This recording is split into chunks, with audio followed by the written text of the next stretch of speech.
যা ইচ্ছা তাই করে উচ্চ কক্ষে যে পাওয়ার দেয়া হয়েছে, আন্তর্জাতিক চুক্তি, বিভিন্ন সংবিধান সংসদের সব আইন উচ্চ কক্ষ ছাড়া পাস হবে না।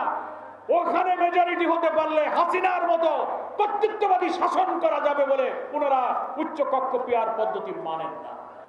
যে 10টা বিষয়ে দ্বিমত করে নোট অফ ডিসেন্ট দিয়েছেন, গণভোটের 4টি প্রশ্নে 5 কোটি মানুষ 70 লাখ লোক ভোট দিয়ে বিএনপির নোট অফ ডিসেন্টকে খারিজ করে বাতিল করে দিয়েছে। তিনি একদিকে সরকারের প্রধানমন্ত্রী, অন্যদিকে দলেরও প্রধান। ঐক্যমত্য কমিশনের সব দল আমরা বলেছি এই আইন সবাই মেনেছে, বিএনপি বলেছে না, ওনারা প্রধানমন্ত্রীও থাকবেন, দলেরও প্রধান থাকবেন, যাতে দলের উপরে কর্তৃত্ব চালিয়ে ভিন্ন মতের উপরে হাসিনার মতো দমন পীড়ন করে বিরোধী দলকে দমন করা যায়। তাহলে আওয়ামী লীগ তো এই চেয়েছিল দলীয়করণ হবে, সব জায়গায় আমার লোক যাবে, বিদেশের টাকা পাচার হবে, লুটপাট হবে। জুলাই সনদ বাস্তবায়িত হলে বিএনপির এই লুটপাট করা, দলীয়করণ করার সুযোগ পাবে না বলে তারা এখন আর এই গণভোটের রায় মানতে চায় না। মানুষের ভোটকে আপনারা অন্যায় কাজে ব্যবহার করেছেন। এটা ডেলিগেটেড পাওয়ার না, এরা ডাইরেক্ট একটা ভোটার সরাসরি ভোট দিয়ে বলেছে 84টি সংস্কারের পক্ষে আমরা হা বলে দিলাম, এটাই মানতে হবে। ফলে তারেক জিয়া যে হাতে ভোট দিয়েছে তার অর্থ হলো এই 84টা সংস্কার প্রস্তাবকে তারেক জিয়া মানতে রাজি হয়ে গেছে, ভোটের অর্থ হলো তাই। আপনারা বলেন সবার আগে বাংলাদেশ, এখন দেখি সবার আগে বিএনপি।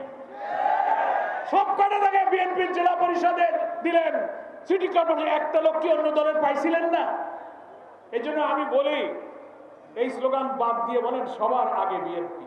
80 লাখ 85 লাখ করে করে কাবিটা এটা সেটা দিয়ে বরাদ্দ দিচ্ছেন, বিশেষ বরাদ্দ 11 দলের এমপিদেরকে সেটা দিচ্ছে না। তার অর্থ কি? জনগণের খাজনা ট্যাক্সের পয়সা সরকারি দল পায়, বিরোধী দল পায় না। তার মানে সবার আগে বাংলাদেশ না, সবার আগে হচ্ছে বিএনপি। তাহলে আওয়ামী লীগ আর আপনার মধ্যে কিসের পার্থক্য থাকলো? লুটপাট শুরু করছেন, হামে 600 শিশু মারা গেল, স্বাস্থ্যমন্ত্রী ব্যর্থ হয়েছেন। ঢাকার 8 দিন হাসপাতালটা 6টা শিশু মারা গেছে, হসপিটালে তো অনেক কারণে লোক মারা যায়, যায় না?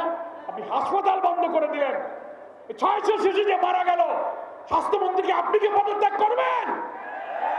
অল্প মূল্যে আপনি সেটা বন্ধ করেছেন। ইসলামী ব্যাংক নিয়ে নৈরাজ্য শুরু করেছেন। রামেসা রায়পুরে এক পরিবারের 4টা লোককে জবাই করে খুন, নিষ্ঠুরতা, নৃশংসতা। সরকার 4 মাসে ব্যর্থ হয়েছেন, আপনারা আবার সেই ফ্যাসিবাদের পথে পা বাড়িয়েছেন।